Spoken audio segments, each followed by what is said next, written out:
Halo teman-teman, bertemu kembali di Family Coder.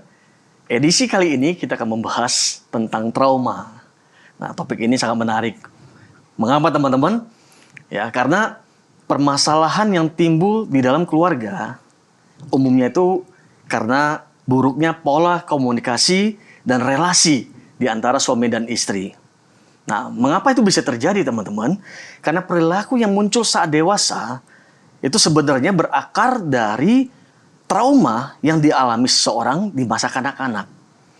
Jadi peristiwa pada masa kanak-kanak yang sifatnya mengancam itu dapat menimbulkan efek jangka panjang dan bisa mempengaruhi perasaan dan perilaku seseorang sampai ia beranjak dewasa.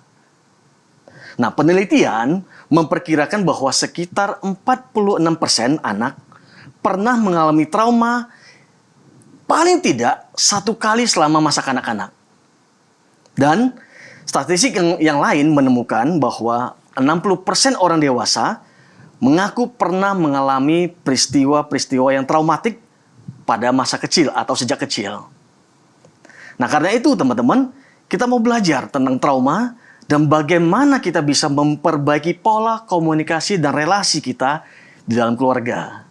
Nah, telah hadir bersama-sama dengan kita pada hari ini ada Ibu Yanti. Selamat datang Ibu. Shalom, terima kasih untuk mengundang saya Pak. Terima kasih buat waktunya Ibu, senang sekali. Nah, hari ini kita akan banyak berbincang-bincang tentang trauma, tentang bagaimana trauma itu bisa mempengaruhi masa dewasa. Dan saya perkenalkan sedikit, siapa Ibu Yanti. Ya. Beliau adalah konselor paruh waktu di Life Spring Counseling and Care Center yang menangani konseling individu, baik dewasa muda dan dewasa, serta konseling pasangan. Betul. Gitu ya Bu ya? Ya. Kira-kira sudah berapa tahun Ibu? Tahun ini berjalan 6 tahun. 6 tahun ya? Nice. Berarti kalau bicara pasangan, konseling dewasa, berarti cocok banget dengan Ibu ini Bu. Ya, thank you Pak. Nah, nanti saya dan Ibu Yanti akan berbincang-bincang, dan semoga apa yang kita perbincangkan ini bisa menambah wawasan, dan tentu saja ya, ini akan menjadi berkat buat banyak orang. Amin. Ya. Baik, kita mulai dengan pertanyaan pertama Ibu Yanti. Ya Pak. Ya. Apa sih sebenarnya yang dimaksud dengan trauma masa kanak-kanak Ibu?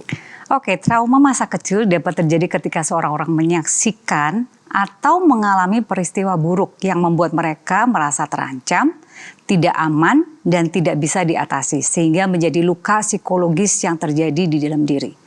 Jadi sebenarnya kalau tadi saya bilang trauma itu adalah luka, kenapa bisa sampai luka? Karena ada 3A tadi kan, merasa tidak dapat diatasi, tidak aman, dan merasa terancam. Jadi itu adalah kunci kenapa bisa sampai terjadinya trauma. Karena kalau kita melihat bahwa setiap orang mungkin mengalami masa yang nggak enak ya pada waktu kecil, pasti pernah mengalami. Tapi kenapa ada anak yang sampai ke trauma, tapi ada anak yang misalnya ada anak yang dipukul ya, oleh orang tuanya, ya. Ada yang jadi trauma, ada yang tidak ya Bu ya? Iya, betul kan? Ya, nah, ya.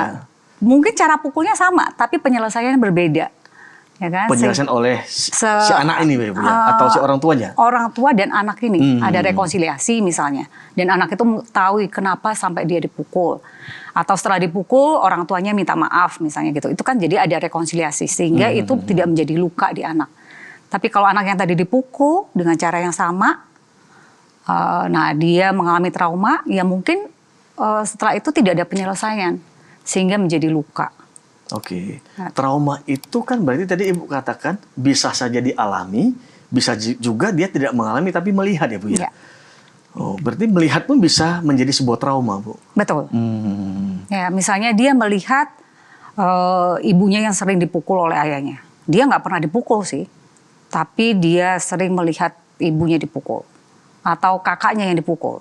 Nah itu juga bisa menjadi trauma karena peristiwa itu ya udah terekam di sensorinya dia dari apa yang dia lihat, dan dia tidak bisa berbuat apa-apa. Nah itu pun bisa menjadi trauma juga. Jadi ketika dia merasa bahwa dia tidak bisa melakukan apa-apa, tidak berdaya, maka akan muncul trauma. Itu tersimpan di mana Bu memorinya Bu? Itu tersimpan sebenarnya ada di bagian otak kita yang namanya hippocampus. Nah, hippocampus itu bagian memang memori. Tapi memang pada orang yang trauma, hippocampus ini ukurannya lebih mengecil. Kenapa bisa mengecil?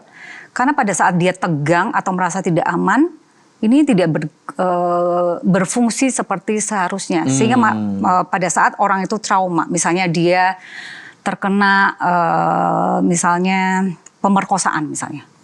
Pastinya pada waktu itu adalah sangat-sangat menakutkan. Tapi kalau dia harus mereka ulang kejadian itu, pasti dia nggak akan mengingat sedetail itu. Tapi pada waktu dia mungkin di dalam kondisi yang sudah tenang, mungkin akan terlihat sedikit gitu. Sehingga memang itu yang mempengaruhi si trauma itu sendiri. Maksudnya hipokampusnya itu mengecil pada saat kejadian atau setelah kejadian menjadi mengecil?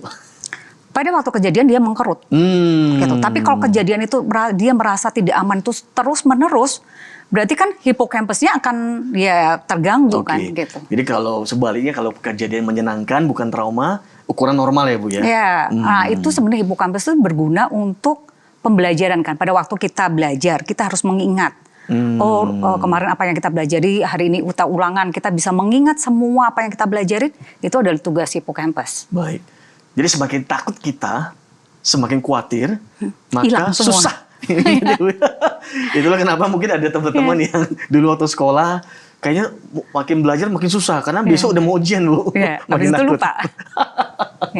Iya. Berarti trauma itu di masa kanak-kanak ada yang bisa mengalami trauma, ada yang tidak mengalami trauma, tergantung bagaimana mereka menyelesaikan masalah itu ya Bu. Betul. Ya.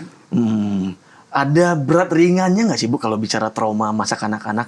Oh yang ini termasuk ringan, yang itu maksudnya akan menimbulkan dampaknya nanti jangka panjang yang buruk, atau ada pembedanya nggak Bu? Atau semua sama saja sebenarnya? Satu peristiwa bisa dialamin oleh beberapa orang, itu resultnya kan bisa berbeda-beda ya. Pertama memang ada namanya faktor genetik. Faktor genetik itu memang kalau syarafnya dia dari keturunannya itu memang punya kelemahan, sehingga dengan stresor yang sedikit dia sudah menjadi very anxiety, kecemasannya tinggi, ketakutannya tinggi. Nah itu juga bisa memang sudah ada kan secara genetik. Tapi kalau misalnya kita bilang ada nggak yang lebih parah dengan tanpa faktor genetik itu? Bisa juga pada saat anak itu benar-benar tidak mempunyai siapa-siapa tempat untuk dia bergantung. Sehingga apa yang dia alamin itu selalu dia simpan di dalam kotak amannya dia, which is itu di unconscious mind-nya dia, di alam bawah sadarnya dia. Yang selama itu dia udah simpan rapi karena dia tidak berani berhadapan dengan apa yang dia alami. Kalau bahasa sekarang tidak ada support system ya Bu ya? Betul, ya betul. Alami sendiri, hadapin sendiri. Dipikirin sendiri. Yes. Pulang sekolah, misalnya mau cerita ke siapa, ya nggak ada siapa-siapa dia simpan lagi. Beda mungkin dengan anak-anak yang pulang sekolah, entah misalnya ada pengasuhnya, ada ibu atau ada siapa di rumah yang dia bisa cerita ya Bu ya, seperti itu. Kadang-kadang mungkin juga ada ya, bukannya berarti orang itu tidak punya orang tua yang ada di rumah, tapi buat dia merasa mungkin dia udah pernah pernah mengalami pada waktu dia cerita orang tua responnya masalah itu nggak penting, gitu aja kok nangis sih, gitu. Itu kan masalah sepele kamu aja yang sensi gitu ya. Jadi itu buat dia, masalah saya nggak pernah penting di hadapan orang tua, ya semuanya saya telan aja sendiri. Gitu. Berarti bukan berarti bahwa tidak ada orang tua, tapi ada pun, tapi tidak ada support secara emosional ya Bu ya. Betul. Iya. Menarik teman-teman ya. Jadi trauma itu bisa bermacam-macam tergantung dari setiap orang bagaimana kita meresponinya. Betul. Nah, jadi pertanyaan berikutnya nih Bu, bagaimana dampaknya, kaitannya trauma yang dialami oleh anak-anak lalu kemudian berdampak ketika dewasa Bu? Nah, trauma ini kan pada waktu kita di anak-anak, otak kita itu belum berkembang secara sempurna, ya. Kalau kita bicara otak itu kan paling gampang, meskipun tidak ada gambaran, kita bisa menggunakan tangan kita. Yang di bagian bawah ini namanya brainstem atau batang otak gitu ya, brainstem. Dan di sini tuh ada emotional brain, ya. Dan di sini itu sebenarnya namanya prefrontal cortex. Prefrontal cortex itu bagian otak yang memang bisa berpikir untuk mencari solusi. Oh ini artinya apa sih? Kenapa saya mengalami ini? Kenapa saya harus bereaksinya seperti apa? Itu namanya di prefrontal cortex. Tapi pada saat saya merasakan bahaya, Itu emotional brain-nya itu yang di sini ada namanya amigdala itu membuat sinyal yang memberikan rasa oh kamu tuh tidak aman. Sehingga pada waktu saya merasakan tidak aman, yang itu namanya amygdala hijack, itu berarti yang prefrontal cortex yang tadi bertujuan untuk memberikan solusi itu tidak berfungsi. Langsung dia offline. Jadi yang berfungsi apa? Survival mode otak ini, brainstem-nya ini. Jadi dia akan menghijack dan dia melakukan seperti apa? Misalnya dia melakukan, oke, kalau papa marah, oke, sekarang kamu diem aja, gitu, ya kan? Diem aja supaya masalah ini selesai. Sehingga pada waktu dia dewasa, yang terjadi adalah, oke, kalau misalnya dia udah mendengar suara tinggi, misalnya suaminya udah mendengar suara tinggi, dia udah langsung ketakutan, seperti papanya pada waktu itu marah. Sehingga apa yang dilakukan? Dia langsung freeze, atau dia langsung tidak bisa berpikir apa-apa, atau dia langsung bilang, oke, submit aja nih, nunduk aja, nggak usah dijawab, nggak usah apa. Mungkin kalau suaminya itu yang orang yang perlu respon, sehingga pada si istrinya itu udah saking ketakutannya dia freeze, tidak bisa berpikir, ataupun cara aman buat dia adalah dengan diam supaya tidak menambah masalah. Akhirnya ini menjadi masalah kan. Kalau tadi Bapak bilang pertama di dalam keluarga itu masalahnya ada komunikasi, ini yang terjadi.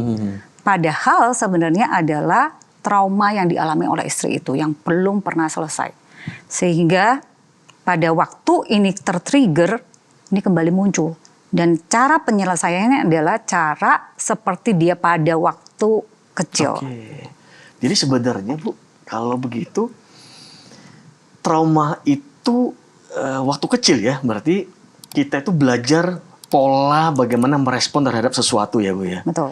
Nah kemudian pola itu disimpan di dalam memori. Ketika dewasa, pola yang sama akan muncul. Betul. Kira-kira gitu ya Bu ya? Iya, betul. Oke. Jadi sebenarnya kalau begitu penting banget dong Bu, kalau misalnya di masa anak-anak itu diajari bagaimana merespon terhadap sesuatu. Supaya pada saat dewasa nanti harapannya itu menjadi pola yang akan berulang ketika mereka dewasa. Ya. Sekarang tuh kan terjadinya gini ya, sebenarnya kalau kita tadi pertama kali kita belajar tentang trauma itu kan, sesuatu hal yang memang menakutkan terjadi. Misalnya ada kecelakaan yang besar misalnya, atau misalnya ada pemerkosaan, ada peperangan, ada kelaparan, ada misalnya orang tua konflik yang sangat-sangat tinggi. Itu menyebabkan trauma. Iya betul, bisa menyebabkan trauma. Tapi ada kondisi yang amat sangat baik tadi kan tidak, itu juga bisa menimbulkan trauma. Itu adalah pada saat kebutuhan emosionalnya dia tidak terpenuhi. Sehingga anak itu punya kebutuhan tuh 3. Ya, untuk dia dilihat, untuk dia didengar, dan untuk dia diberi value, dihargai. Gitu. Pada saat kebutuhan emosional 3 ini dia tidak dapatkan, berarti dia akan mencari untuk memenuhi kebutuhan itu. Oke, pada saat misalnya orang tuanya tidak pernah mau dia pulang sekolah itu sedih, mau dia pulang sekolah itu seperti ada masalah, tidak ada respon. Meski bahagia juga nggak ditanyain, sedih juga nggak ditanya. Berarti kan tidak dilihat. Atau pada waktu dia mau cerita, orang tuanya sibuk atau mungkin main handphone atau lain sebagainya gitu. Atau value, dia baru merasa dihargai pada saat dia berprestasi. Sehingga apa yang menjadi kebutuhan anak itu kan dia harus earn it, misalnya harus mendapatkan. Tidak ada yang cuma-cuma kan. Nggak ada istilahnya namanya unconditional love. Itu nggak ada buat dia. Jadi dia harus selalu mengusahakan.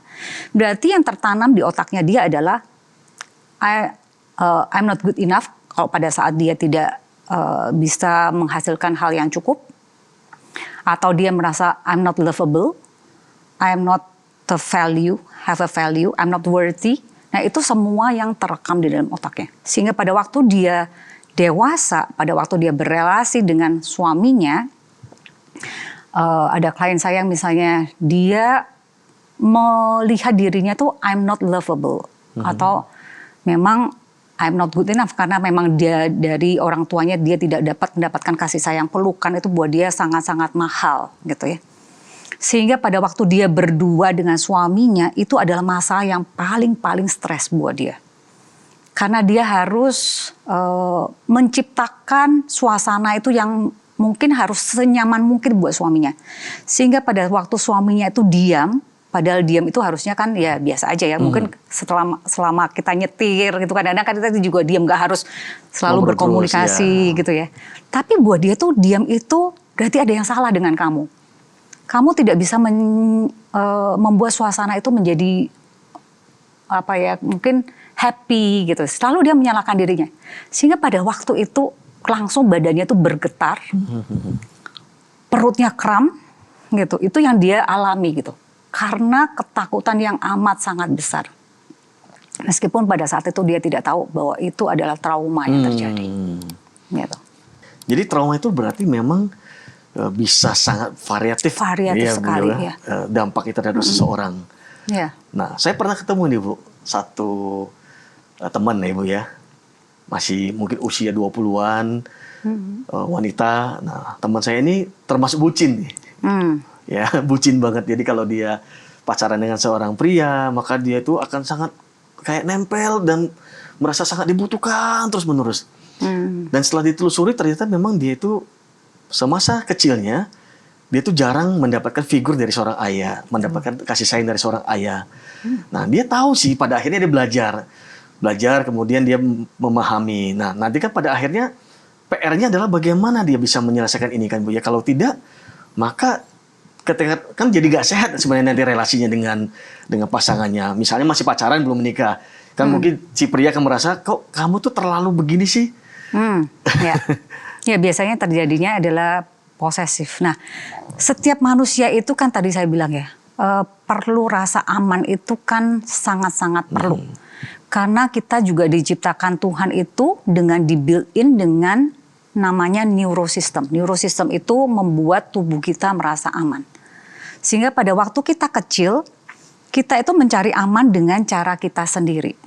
Nah, tadi dengan kasusnya temannya Bapak tadi, yang Bapak yang sudah kenal itu kan berarti dia punya lobang-lobang kebutuhan emosional yang tidak terpenuhi, yaitu merasa diterima gitu ya, merasa disayang oleh significant figure di dalam hidupnya, which is itu orang tuanya. Sebenarnya kan the first love-nya dia, seorang putri itu adalah ayahnya.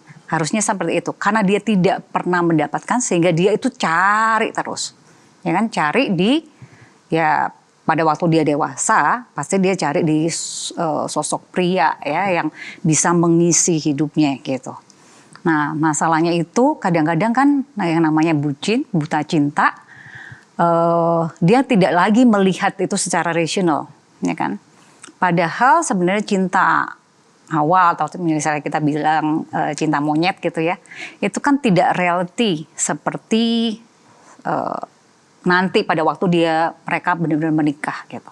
Nah, itulah biasanya yang datang ke konseling itu adalah melihat bahwa realita semasa pacaran kenapa beda banget ya dengan realita setelah married gitu.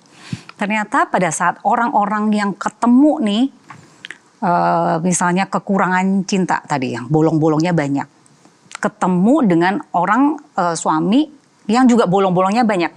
Jadi pada waktu dia pacaran kan dia merasanya apa sih? Dimengerti, dia rasanya kamu ngerti banget ya waktu saya cerita ini kamu bisa respon dengan baik. Tapi pada waktu dia menikah, kenapa itu semuanya terjadinya sangat-sangat berbeda gitu. Karena apa? Karena si istri banyak lobangnya yang dia pengen diisi oleh suaminya. Begitu juga dengan suaminya yang banyak lobangnya yang pengen tidak diisi pernah pengen diisi juga. Padahal tapi mereka nggak punya modal untuk ngisi gitu kan. Ya jadinya akhirnya modalnya itu nggak cukup Bu. Ya, jadi itu yang jadi masalah gitu. Modal emosionalnya nggak ada, apa yang mau saya dikasih gitu. Kenapa? Itu kan mereka datang. Kenapa ya waktu saya pacaran saya nggak pernah punya masalah. Di antara teman-teman saya yang berantemnya itu kita nggak pernah berantem. Tapi once dia married, masalahnya itu sejak 1 tahun pertama itu sudah muncul. Baru keluar semuanya Bu. Ya, nah itu. Ya. Kadang-kadang kan kita jadi berpikir begini, kalau terjadi masalah dalam keluarga, akhirnya kalau orang yang berpikir ekstrim, ini karena trauma saya, jadi bukan salah saya dong, ini karena trauma saya nih. Nah, sebenarnya sejauh mana sih kita sendiri ini bertanggung jawab atas trauma yang pernah terjadi Kan kita nggak bisa ngulang masa lalu, Bu. Tapi sejauh mana setiap individu itu punya tanggung jawab terhadap menyelesaikan traumanya sendiri ini, Bu? Oke. Ini ada dari klien saya juga ya. Kebetulan kan sebenarnya trauma di dalam keluarga, apalagi di dalam pernikahan itu bisa terjadi cuman dari satu orang yang trauma, itu aja sudah membuat keluarga ini tidak fungsional. Apalagi kalau dua-duanya pernah trauma, sehingga ini lebih nggak fungsional. Nah, pada waktu orang kena trauma itu kan nggak seperti, kalau misalnya kita sakit panas atau kita sakit perut, tahu kan simptomnya, akhirnya kita ke dokter, dok saya sakit perut tuh, dokternya kasih obat yang ini. Tapi masalahnya kalau kita trauma itu, kita sendiri pun kita tidak pernah menyadari bahwa kita itu punya trauma. Ya kan? Sebenarnya trauma itu kayak kanker yang hidup di dalam badannya kita. Nah, pada waktu seseorang ini mengalami kayak begitu, sebenarnya yang dia bisa aware adalah kenapa ya saya selalu tertrigger dengan pada waktu dia nada tinggi atau pada waktu dia mengabaikan saya, misalnya selalu pulang malam, udah gitu, atau dia misalnya suaminya menanggapi komen di media sosial tentang wanita lain, kenapa itu menjadi triggernya dia yang sangat-sangat besar. Ya. Nah pada waktu itu kan sebenarnya mungkin juga audiens yang mungkin denger ini itu menjadi salah satu ciri atau trigger. Kenapa? Sebenarnya itu tidak salah. Sebenarnya trigger itu adalah suatu hints yang baik untuk kita pelajarin. Kenapa ya kita seperti itu? Sebenarnya apa yang membuat saya ini? Berarti kan itu ada rasa tidak aman, rasa aman tidak tinggi. Sebenarnya itu boleh dibilang ya lumrah ya. Kalau misalnya kita tidak ada cemburu itu kan berarti ya nggak sehat juga. Tapi kalau itu sangat-sangat posesif ya, sehingga dia bisa selalu berasumsi negatif. Misalnya pada saat istrinya pergi itu selalu dia beranggapan bahwa istrinya itu selingkuh. Istrinya itu lagi begini. Sampai sejauh itu gitu ya. Mungkin itu ada tahapannya sih, tapi akhirnya tuh tahapannya sampai sejauh itu. Nah itu tuh kita mesti respon dengan diri kita sendiri. Apa yang menyebabkan seperti itu? Kenapa sampai punya ketakutan sejauh itu? Kita harus flashback lagi dengan apakah kayak saya tuh mempunyai trauma. Nah pada saat dia sadar dengan trauma, dia harus cari bantuan sih. Iya. Yang paling sulit berarti adalah bagaimana seseorang sadar, Bu. Betul. Bahwa saya pernah mengalami trauma. Iya. Something gitu, ada sesuatu yang berbeda dengan saya, merespon sesuatu ini kok agak aneh. Mungkin itu PR terbesar ya Bu ya, bagaimana sadar. Karena banyak orang kan nggak sadar sebenarnya. Ya. Karena I'm okay, saya baik-baik saja, kamu yang bermasalah. Karena orang yang trauma itu masih bisa berfungsi sangat-sangat baik, ya bukan kelihatan orang yang depres gitu, yang selalu itu enggak gitu. Tapi orang yang punya trauma dia akan lebih sensitif terhadap yaitu depresi lah, karena dia kan penolakannya kan sedikit aja wah bisa besar banget gitu kan, atau merasa tidak dilibatkan di dalam satu community itu dia merasanya udah tersingkirkan gitu-gitu. Jadi pada saat kita itu sudah merasa bahwa rasa tidak aman kita itu sangat-sangat tinggi dengan hal yang kecil, kita sudah merasa itu overwhelm gitu. Nah kita sudah harus mulai berpikir kenapa saya begini ya gitu. Nah itu pun kita bisa ya cari mungkin teman yang bisa ngertiin kita, atau kalau misalnya itu ya kita harus cari bantuan memang ke konseling gitu, supaya kita bisa lihat sebelum benang itu cukup menjadi rumit gitu, karena penyelesaiannya bukan dengan caranya kita sendiri sebenarnya. Kalau caranya kita sendiri itu biasanya cuman misalnya kalau luka itu cuma dikasih Hansaplast lah gitu. Tapi kan luka di dalamnya kan masih ada gitu. Kayak kita sakit kanker, kita cuma minum obat sakit mah gitu. Padahal itu sebenarnya kankernya udah ada di usus gitu. Itu kan tidak menyelesaikan kan. Mungkin dengan kalau statusnya dari stadium pertama, mungkin kita bisa diobatinya dengan lebih baik. Makanya sebenarnya saya tuh benar-benar melihat bahwa trauma is a cancer in our body gitu. Karena ya itu tidak kelihatan, tapi begitu ketahuan udah stadiumnya udah tinggi gitu. Karena kita nggak pernah merasakan sebelumnya.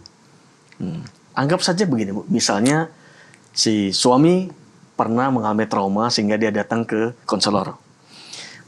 Bagaimana peran istri dalam mendampingi si suami ini supaya proses penyembuhannya bisa lebih cepat, Bu? Oke, pertama ya dia harusnya memang didampingin ya suaminya. Karena pada waktu kita melakukan proses konseling, kita kan membantu klien ini merekonstruksi ulang apa yang menjadi pola berpikirnya selama ini. Ya kan, ternyata kan salah. Nah, pada waktu kita merekonstruksi ulang ini, saat itu istrinya dengar, sehingga dia tahu, oh kenapa ya sampai suami saya, ya seperti tadi itu, misalnya dia stuck, dia tidak bisa melakukan apa-apa, itu adalah proses dari trauma. Sehingga dia tidak memberikan beban lebih lagi, tapi dia mengerti.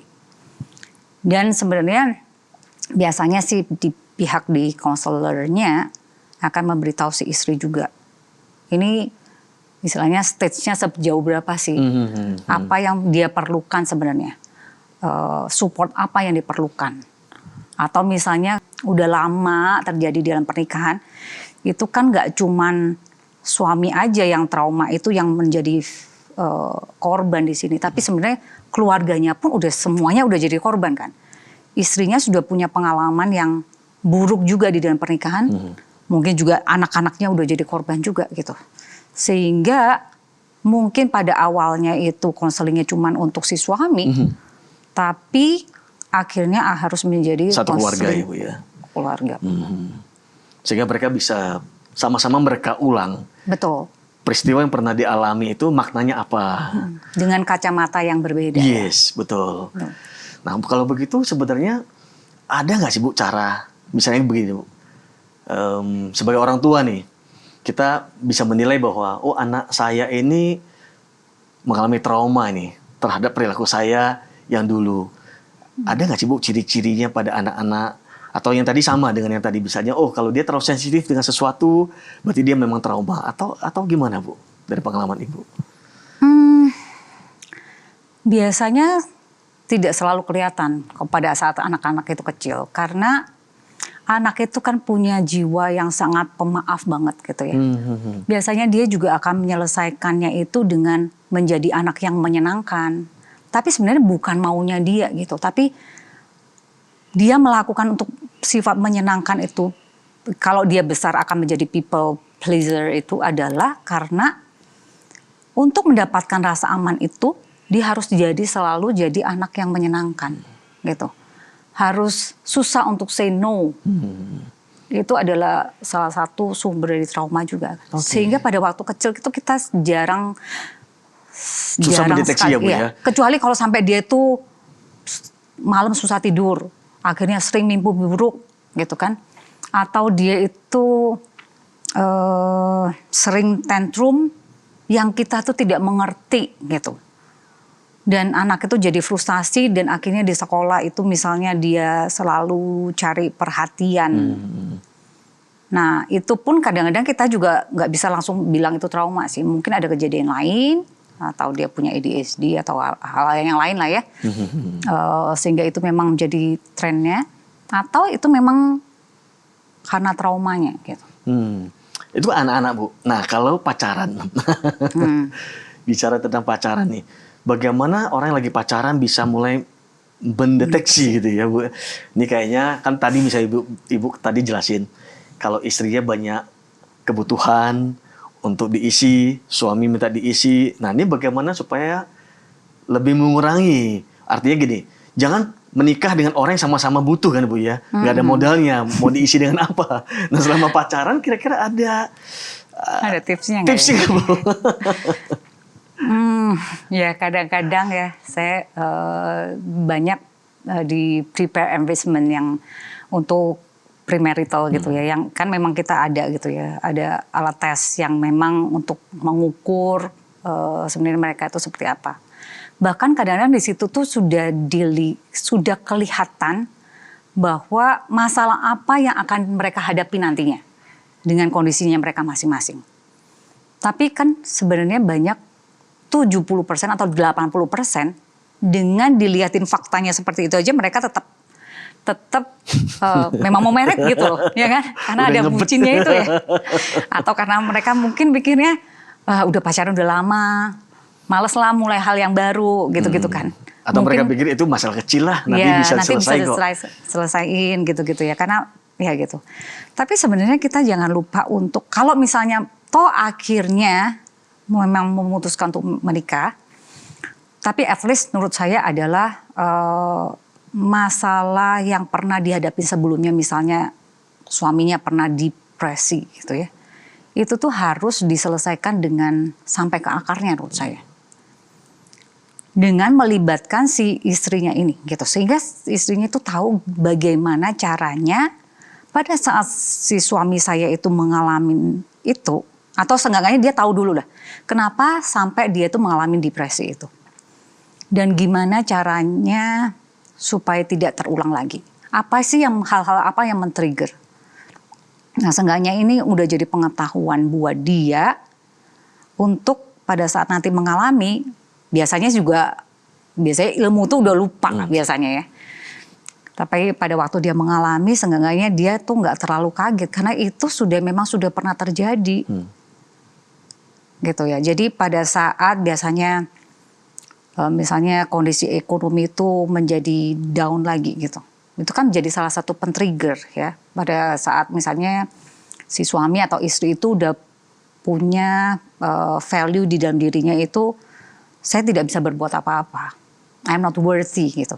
Saya tuh nggak punya nilainya. Sehingga pada waktu kondisi itu turun, dia melihat kan saya tidak bisa apa-apa. Gitu. Nah pada waktu itu men-trigger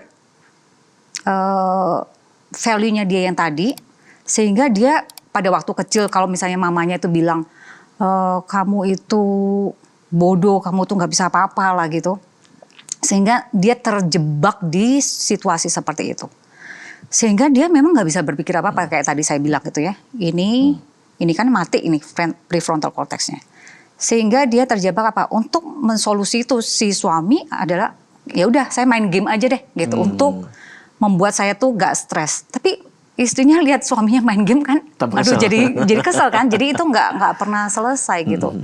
Jadi saya bilang ada baiknya pada saat premarital atau sebelum memutuskan menikah, oke lah kalau kalian memang memutuskan pasangan hidupnya itu dia gitu. Tapi harus memang benar-benar diselesaikan dulu. Masalah itu sebenarnya udah tahu sampai di mana sih. Kalau itu misalnya benar-benar trauma itu udah dipulihkan sampai sejauh mana sih? Gitu.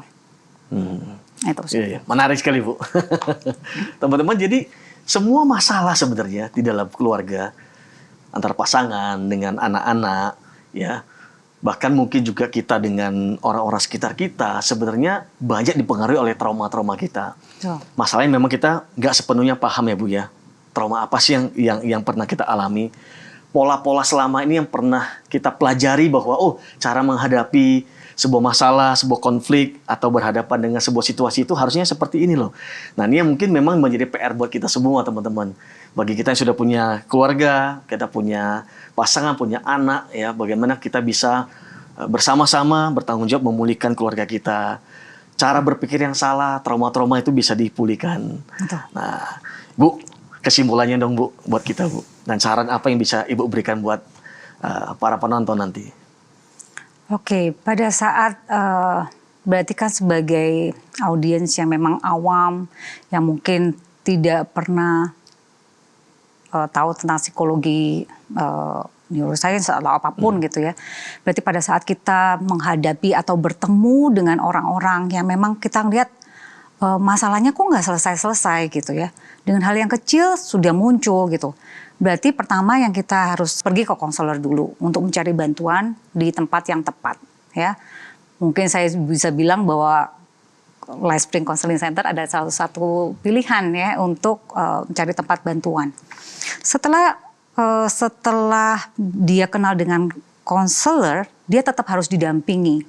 Kita sebagai teman atau sebagai teman di gereja atau rohaniawan mungkin ya, dengan orang seperti itu, orang yang kadang-kadang orang trauma itu orang yang pencari masalah sebenarnya kelihatannya ya.